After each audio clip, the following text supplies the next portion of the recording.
Brian, thank you for coming on the Transition podcast. I really appreciate it, having you on as an honor. And I also want to thank Mike and Chris and the FCCI team for allowing this to happen at their headquarters, which, by the way, guys, great job. This is an amazing venue, amazing recording studio. But you and I spoke back in the summer. I know that Mike, the first time that Chris brought Mike over to my office, and we went out to lunch, and Chris has always followed the podcast and whatnot. He's like, man, you should hook up with Mike. Mike's got a friend named Brian Jordan. Obviously, I knew who you were and whatnot. He's like, I would love to have him on. And the way God works, man, here you are. Yeah, Mike Noble can pull some strings, man. Well, he's a big fan of yours.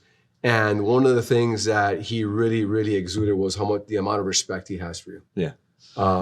And I'll give you a little quick background on why I started my podcast. Mm-hmm. So you understand where we're going with this. I was a minor league baseball player. I played baseball from the age of 5 till I was 25. I was drafted twice, went to JUCO, played with the White Sox, was an A-ball. I get sent to extended spring training. They don't know what they're going to do with me. Mm-hmm. John Orden was my manager. I think he used to be the California Angels catcher years ago. Okay. And I'm in extended spring training, and I'm in Arizona. One day I go to a Wendy's, and I had a MasterCard, and I swiped it, and there was no money left. And I was living in a small little apartment, and taking a shower in freezing cold water, and I broke. Mm-hmm. I broke because I was 24, 25, and I'm like, where's my life going? Right. So that night, Brian, I'm not gonna lie, I went out. I got back around 5, 6 in the morning. I took a freezing shower. I headed straight to practice. And I sat down with my manager, J.O. And I looked at J.O. and I said, for the next 10 minutes, you're not gonna be my manager. You're gonna be my father. And I asked him one question. And I said to him, am I ever gonna play in the big leagues? Mm-hmm. And he said no. And that was the hardest thing I ever had to hear in my entire life. So I asked them to trade me. They wouldn't trade me. Right. So then none of it made sense. So that day I, quote unquote, retired. And at 3:30, I was on a flight from Arizona to Miami. I landed and I thought I was cool with it. I was like, you know what? I'm gonna go on with my life. And 2 weeks later, Brian, the amount of anxiety that I had to run back into a baseball field was unlike anything I had ever felt. I didn't even know what that was. But I had this deep urge that I had made this biggest mistake of my life. Mm-hmm. So I called the gentleman who drafted me. His name is Pepe Ortega. And I said, Pep, I made a mistake. I want to go back. I'll coach. I'll do whatever. And he's like, Fern, it doesn't work that way. Right. It doesn't work that way. So I was hiding all this anxiety from my parents and started having panic attacks, started really getting depressed. Uh-huh. And my transition in life started to happen. So through God's grace, I bounced back. The athlete has a way of, we have that fight in us. Mm-hmm. And years later, I built an insurance company that was worth millions of dollars. We were just acquired, and a lot of blessings, but there was a lot of pain in that process, a lot of suffering.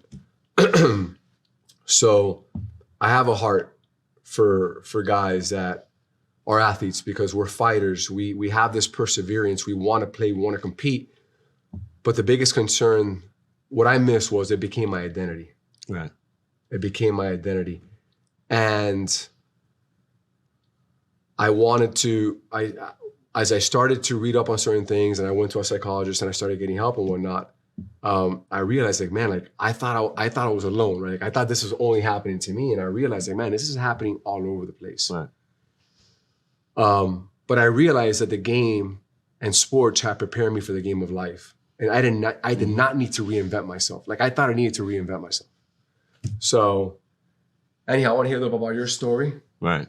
about, I know you were a first-round pick by the St. Louis Cardinals. Mm-hmm. You were out of Richmond. You were an amazing, tremendous dual athlete. But talk to me a little bit about your childhood. Where did that drive come from? Because, you were a different beast out there. Yeah, it started for me. I was the youngest of 3 kids, and my sister and brother were like great athletes. And as the youngest child, I always wanted to compete with them. I wanted to do everything that they did. My sister was actually probably the best athlete out of all of us. But my brother, I was following him around because I wanted to play with older kids, really to prove myself to them all the time. But my brother would never let his little brother play with older kids because he was feared I'd get hurt, And then finally I got my opportunity to play football and prove to them that I could play. And it's crazy because I write children's books now. My first children's book kind of describes that, telling my brother, I told you I could play. So I got my opportunity. Is that the one that's called The Fear?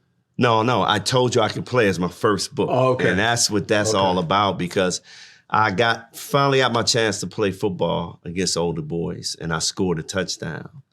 And so from there, I think that just told me that I can do whatever I want to do in life. If I can play against those older kids and be successful, nothing's going to stop me. And I got that attitude as a very young kid. So, yeah, it hurt. I got crushed by those big boys, but I got back up all the time. And I think by having that young child experience, it just made me who I was today because, through all the ups and downs of my life, I knew I could recover. I grew up as a Christian in the church.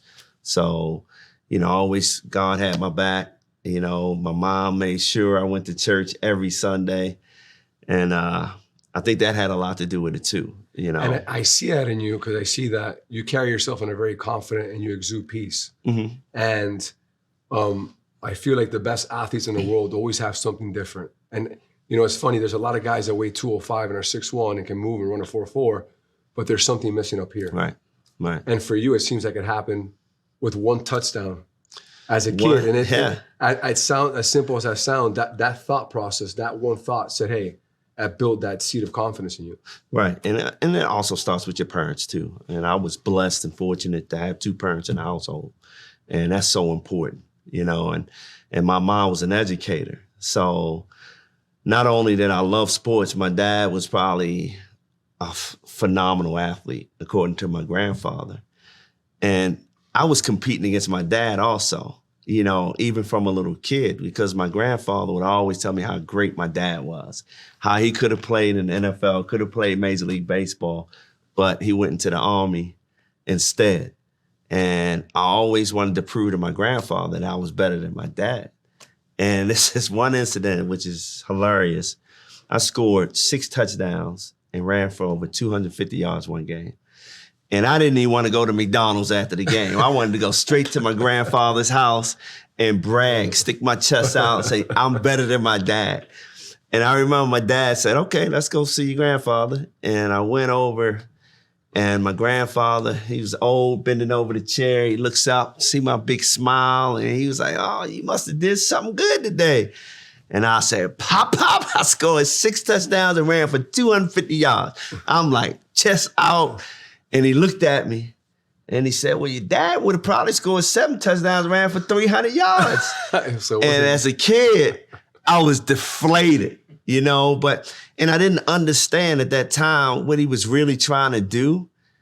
The whole point of it was keep trying to outdo your dad because it's going to make you better. And dang, you better believe it. I tried to score 7 touchdowns and gain 300 yards just to prove him wrong. Never did it, but that kept my drive going. I kept fighting for something. And all my life, it feels like my back was against the wall. Even as I got older and played 2 sports, I was always the third wheel behind Bo Jackson, Deion Sanders, So I always had to prove myself. And that's the way I approach life. Have that drive, keep proving people wrong.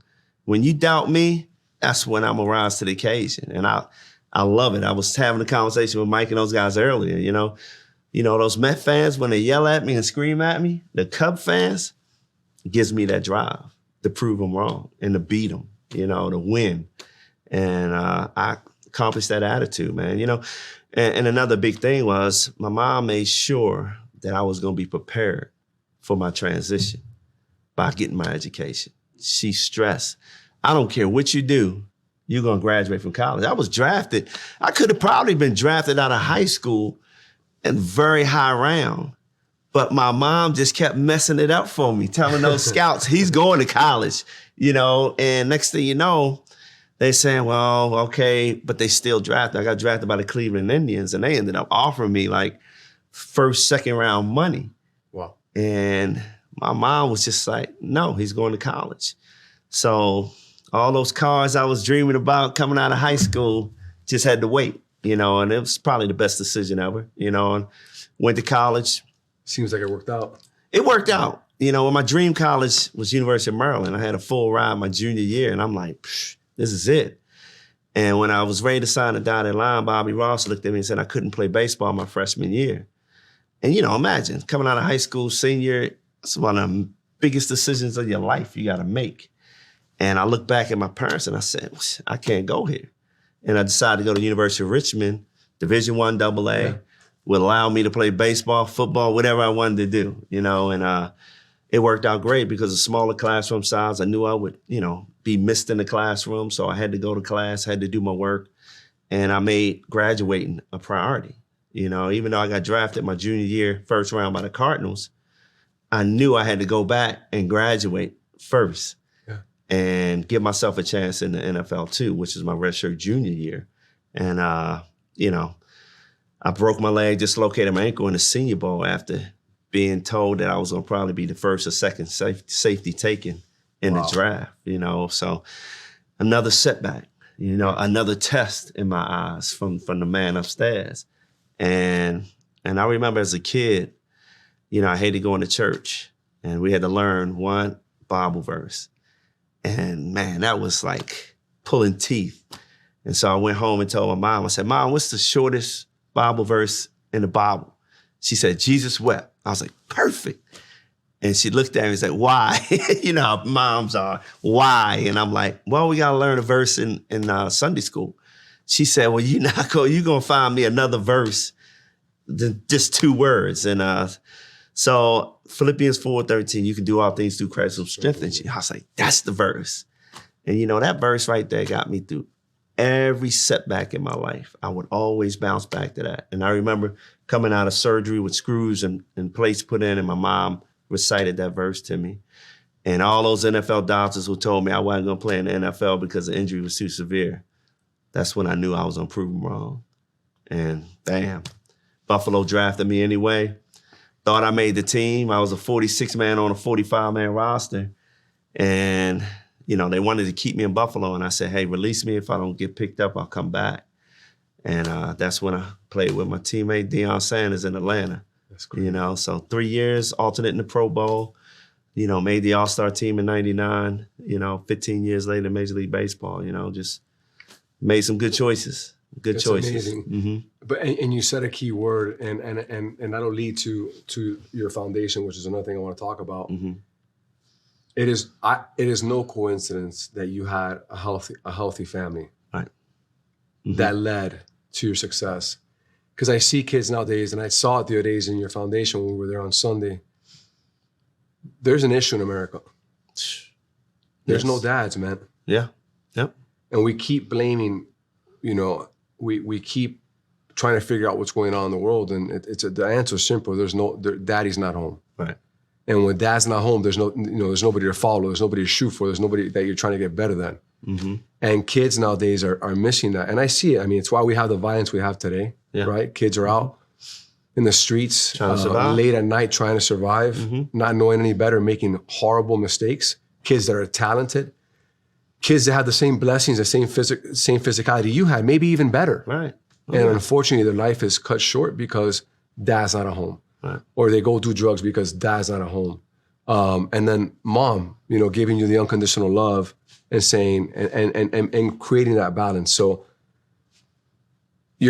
I can understand how Brian Jordan, the impact that they had on you all. Yeah. I come from a family where there was divorce, and I can tell you that I've worked my butt off to have my healthy family and create my environment, because for Olivia and Sean to have that emotional stability and my kids play soccer and they play baseball, and and I have other kids that I mentor for them and whatnot. And the one thing I'm always telling them is, hey, emotional stability, baseball is what you do, or football or soccer or whatever it is, but it's not who you are. Right. And I think you're able to establish that. Is that where your heart, what is it? Because I saw a foundation, but what triggered that? Because it takes time, it takes effort, it takes resources. What's that? What's the root of your why? Again, it starts with your parents. And I was truly blessed to have two parents. One, my dad, who was there for me and the kids and was there to push us to get to that next level and never quit. And there's that mom there who I watched her pour her heart and soul into giving kids with special needs hope. And, I wouldn't wish this on any kid, but my mom taught at my same high school. And I couldn't get away with anything, but it gave me an opportunity to watch my mom, do what she do. How can these kids with special needs believe in themselves and have hope? And my mom gave that to them. So I knew if I ever reached my dreams, that's what I wanted to do. I wanted to give kids hope, outside of my own family. The toughest thing in my life was to get a divorce. I got a divorce after 18 years of marriage. Oh. And that was probably the toughest thing I had to do in my life. And I didn't do it until my mom approved it, basically, because they stayed together for 55 years. And that's what every kid wants to be, like mom and dad and stay together. But it just didn't work out, And I remember trying to find Bible verses to let me out of marriage, And so I knew it was going to be tough on my kids. But daddy was still there for them the whole time. And I know that's the most important thing that you can do as a father. Despite how the relationship goes and mom gets mad or whatever, you have to fight through that and be there for your kids. And that's something that I really, really did. And, I got 3 more since then and a little younger. So, now I'm not playing professional sports. I'm with those kids more.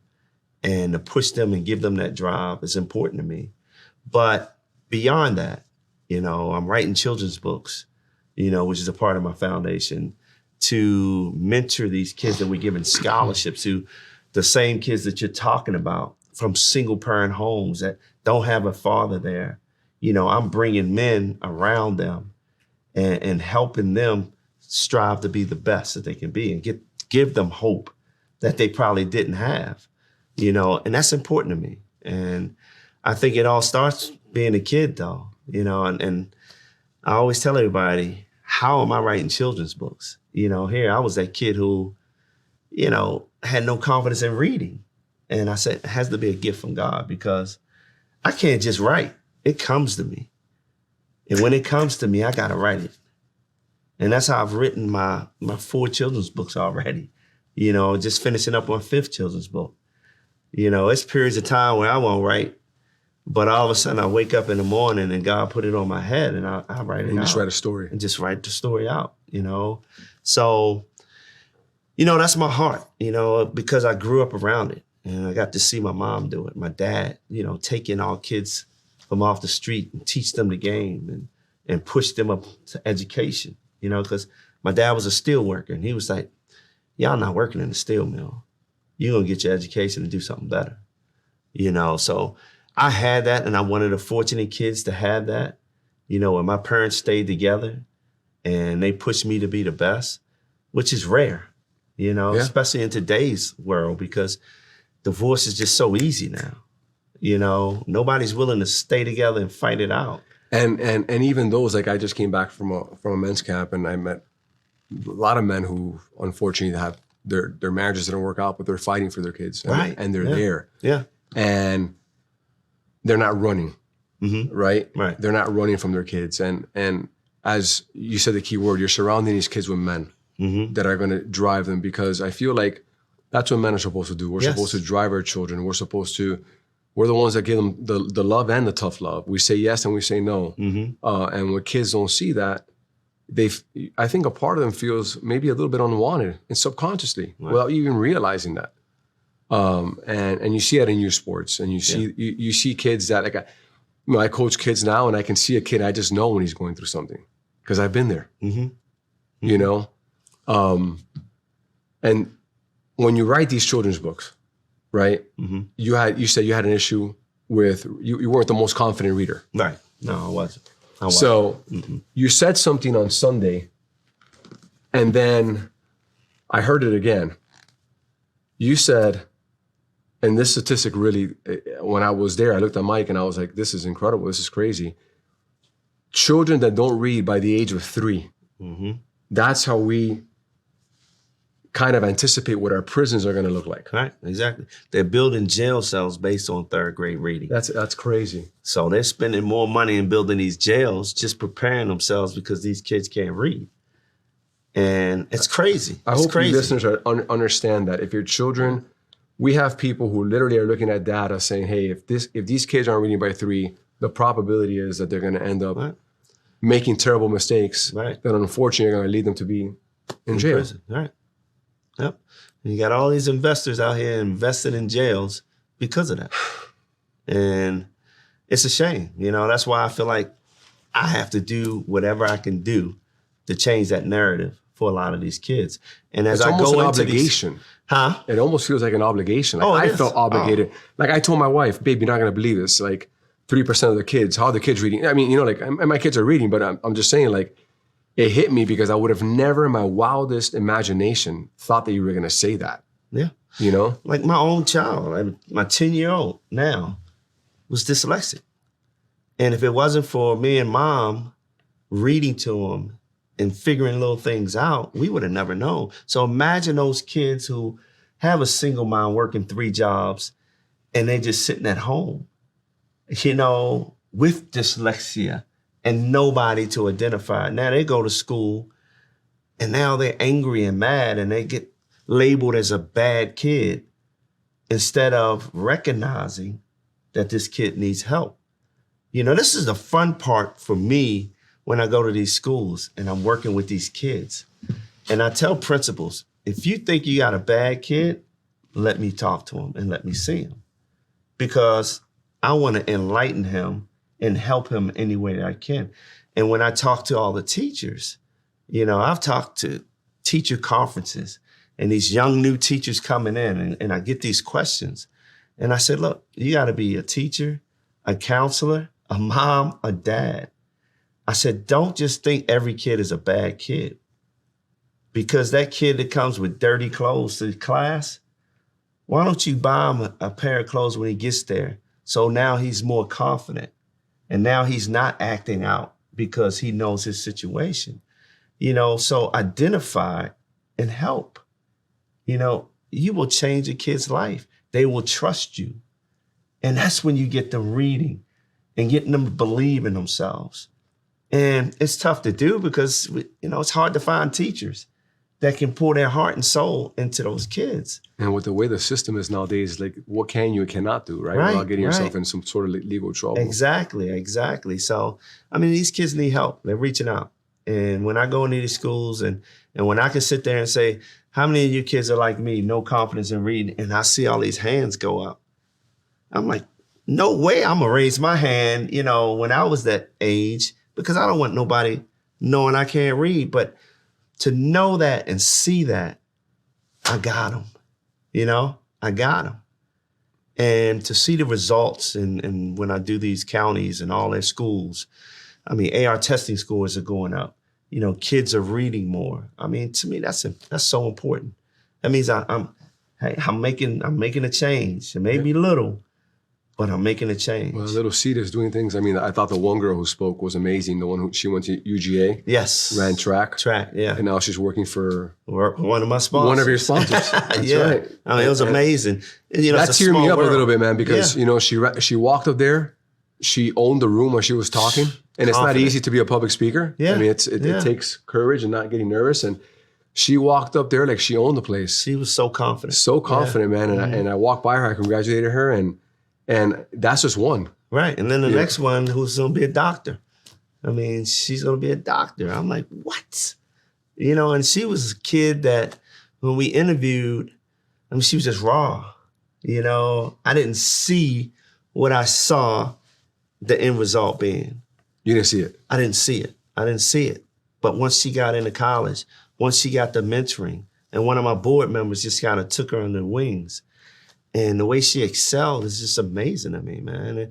And I just smile. You're a tool, man. You're just an instrument. Yeah, I just smile, you know, to see the results. And it's like every kid that we've given scholarships have went on to be successful in life.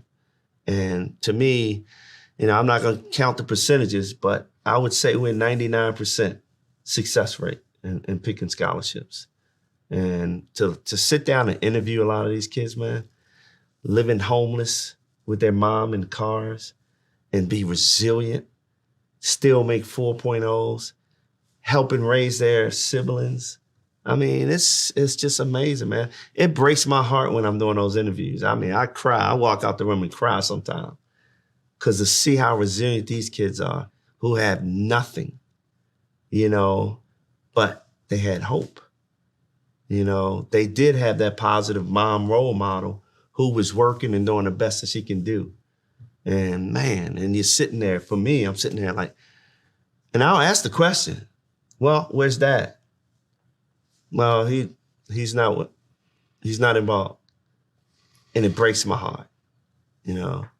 I'm smiling on one end what Mom was able to accomplish, but I'm sad on the other end that Dad is not a part of this success story, you know. So, you know, shout out to dads to step up and a part of it. I mean, it's needed big time. And I guarantee you that 99% of the kids that come to you don't have that. Right, they don't. In some way. Yeah, they don't. You know, my parents were divorced, but my dad was around. Mm-hmm. And my dad would go to my practices and watch me play. He dropped me off in my junior college. So one thing that didn't work out, but he never left. And honestly, if he didn't leave, in my situation, it would have been really, really, really bad.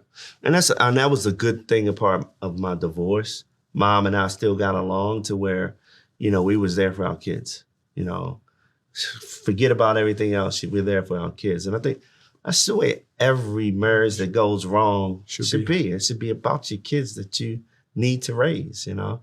But we see it often. Mom's mad at Dad and don't want Dad a part of their lives, and you know, vice versa. You know, some dads raising those kids too. They don't want Mom involved. So, but you know, it's a problem that needs to be, you know, cut down.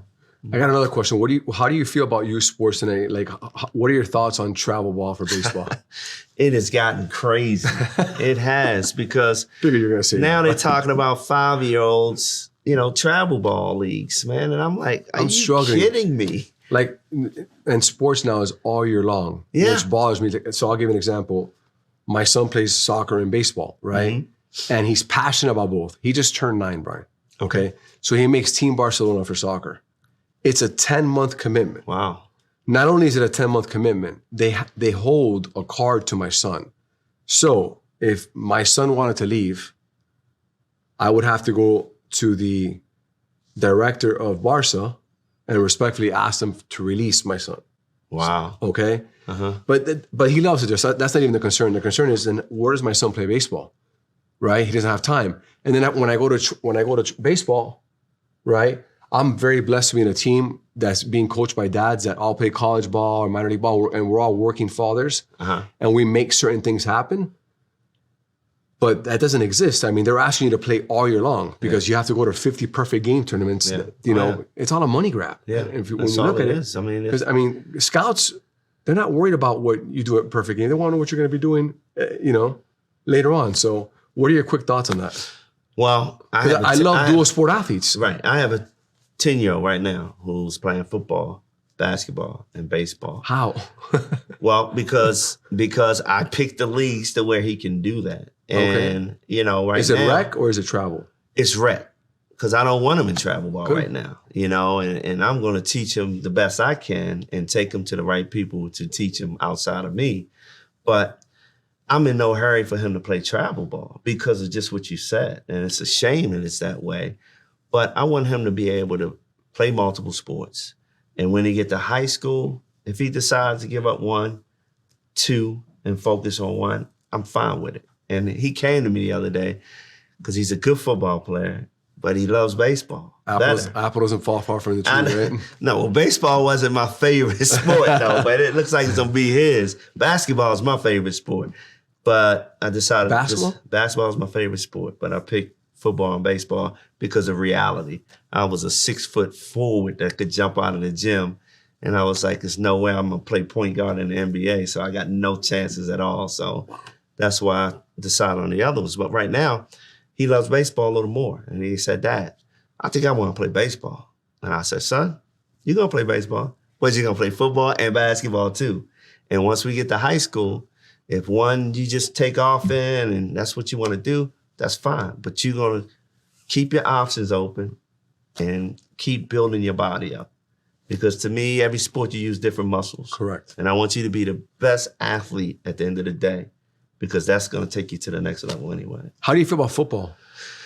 My wife fights me on it, Brian. You know what? If the kid, if you teach, and they're teaching kids the right way, the younger kids, they're teaching them how to tackle. I have had this conversation keeping before. the head out of it, but the thing that fears me, I got the fear of at the NFL level.